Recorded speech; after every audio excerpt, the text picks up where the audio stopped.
गुलाब जामुन तो बहुत तरीके के होखेला। सूजी के गुलाब जामुन, मावा के गुलाब जामुन या फिर पाउडर के गुलाब जामुन। रवा लोगन के कौन सा गुलाब जामुन पसंद बाटे ज़रूर बताएम, लेकिन आज हम रवा लोगन के साथ एक सूजी के गुलाब जामुन के रेसिपी शेयर करतानी।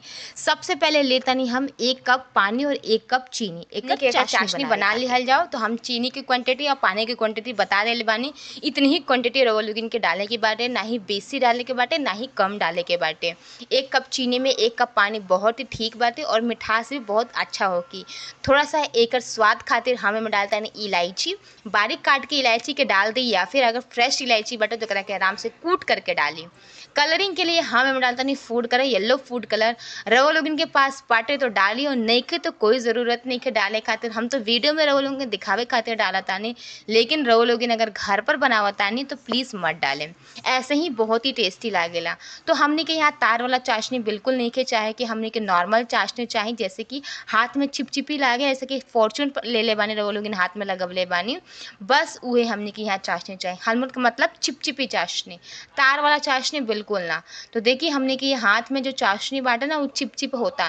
तो 4 से 5 मिनट लगत रहला ई चाशनी पकावे में। अब एकरा के हम ढक करके रख देतानी, तब तक चल लिहा जाओ रसगुल्ला के डो बनावे के लिए। तो कढ़ाई डाल देतानी हम, ओमे डालतानी 2 से 3 बड़े चम्मच के करीब फॉर्चून डाली, या फिर अगर लोगों के पास अगर घी बाटे तो घी के भी डाल सकतानी।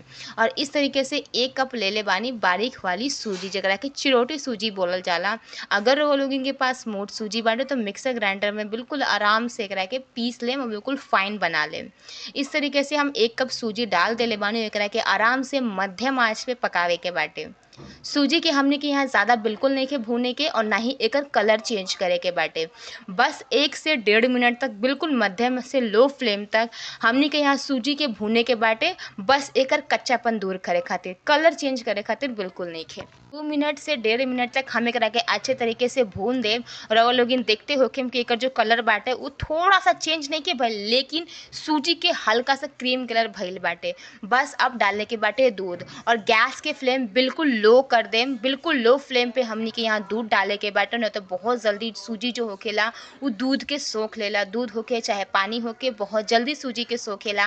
तो गैस के फ्लेम बिल्कुल लो कर देम, और इस तरीके से थोड़ा थोड़ा दूध डाल के रवा लोगिन के इस तरीके से एकर कंसिस्टेंसी बरकरार बनावे के बाटे। इमें लम्स ना पड़े के चाहे, ई बात के बहुत अच्छे से ध्यान रखें।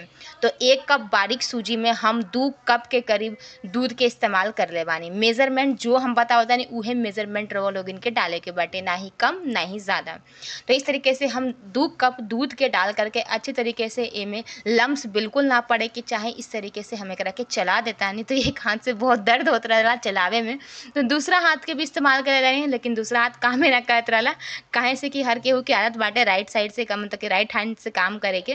तो इस तरीके से देख सकतानी एकरा के पकावे में हमनी के 2 से 3 मिनट लगल बाटे। ज़्यादा बिल्कुल मत पकाएम, नहीं तो हमनी के जो सूजी होगी ओकर जो मॉइस्चर होगी वो सूख जाए, और हमनी के सूखी हुई एकर बैटर बिल्कुल ना चाहे। तो इस तरीके से हमनी के एक डो एकरा के तैयार कर देले बानी। प्लेट में थोड़ा सा ग्रीस कर ली तेल या फिर घी, और ग्रीस करला के बाद जो भी हमनी के डो बना के सूजी के रखले रहनी है वो प्लेट में डाल दी।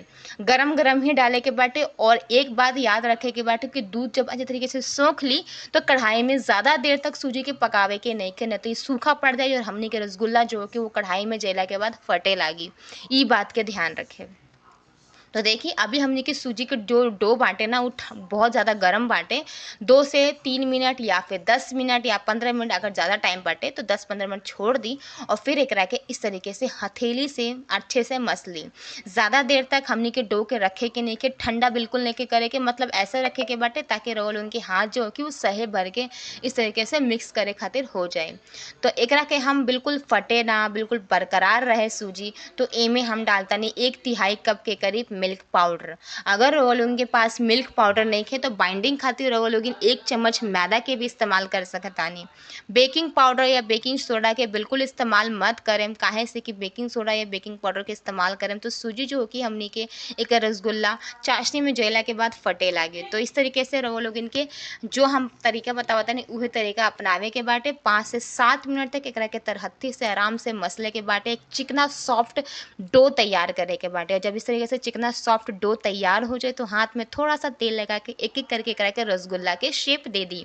हम पूरा 7 मिनट तक घड़ी के देखला के बाद अच्छे तरीके से करा के फेटले बानी, तो भी देखिए हमें क्रैक्स आवत रहला, तो फिर से एक तरीके से फेटले बानी, फिर हम एकरा के डो रसगुल्ला के फॉर्म में बदल ले बानी, तो बहुत अच्छी तरीके से अब रसगुल्ला बनत रहला। कोई में क्रैक्स नहीं खे, देख सकता है जब तक ले क्रैक्स होखी तो मतलब रवा लोगन एकरा के अच्छी तरीके से मिक्स नहीं की कर ले। अगर क्रैक्स नहीं के तो समझिए कि रसगुल्ला बहुत ही अच्छे तरीके से रवा लोगन एकरा के तरहत्थी से मसल ले बानी के सभी रसगुल्ला के बना देले बानी। एकरा के कपड़ा से ढक करके रखे में तो ये सूखे लागी। तो तेल जो होगी ना हमनी की ज़्यादा गर्म ना होके के चाहिए, ना ही ज़्यादा ठंडा होके के चाहिए, मीडियम तेल गर्म होके के चाहिए। और ज़्यादा रसगुल्ला एक ही बार में मत डालम ना तो चिपक जाए, तो थोड़ा थोड़ा करके रसगुल्ला के डालें दू दू करके। तो इस तरीके से पहले शुरुआत में रवा लोगन के रसगुल्ला के चलावे के नहीं के, लेकिन जब एक कलर चेंज हो जाए तो गैस के फ्लेम मध्यम करके एकरा के कलर दे दें, मतलब थोड़ा सा हाई आंच करके एकरा के कलर दे दें। और गरम गरम चाशनी ना होके के चाहिए, ना ही ज़्यादा ठंडी चाशनी होके के चाहिए, हाथ सहे भर के चाशनी होके के चाहिए। मतलब हाथ अगर रवा लोगन चाशनी में डालें तो रवा लोगन के हाथ जो है कि ना उस सहे भर के होके के चाहिए। बस चाशनी में रवा लोगन के रसगुल्ला के डाल दी एक एक करके, ऊपर से हम डाल देते हैं रसगुल्ला के ऊपर चाशनी, और एकरा के एक कटोरा में निकाल के रख देल बानी। मतलब एक एक करके सभी रसगुल्ला के बना के तैयार कर देले बानी। एकरा के 2 घंटा के बाद एकरा के प्लेट में निकाल के सर्व करी, और हमनी के रसगुल्ला सच बताई तो बहुत ही टेस्टी, बहुत ही स्वादिष्ट बन के तैयार भइल बा, बिल्कुल मार्केट जैसा। अब रवा लोगन का हमें थोड़ा सा अलग दिखता, अलग तो दिख भी करे काहे से कि सूजी से बनल बाटे। मावा से बनी तो मावा के टेक्सचर देखे में भी अलग लागेला और खाए में भी अलग लागेला। पाउडर के टेक्सचर भी देखे में अलग लागेला और खाए में अलग लागेला। तरीका इहे बाटे, बनावे के तरीका अलग अलग हो सकेला, लेकिन देख सकतानी हम रवा लोगन के काट के भी दिखा देतानी। बहुत ही स्पंजी रसगुल्ला फ्लफी बनल बाटे, सॉफ्ट बनल बाटे अंदर से भी। और आज के रेसिपी रवा लोगन के रसगुल्ला के अच्छा लागल होई तो ज़रूर कमेंट में बताएं। रवा लोगन कमेंट के इंतज़ार होगी।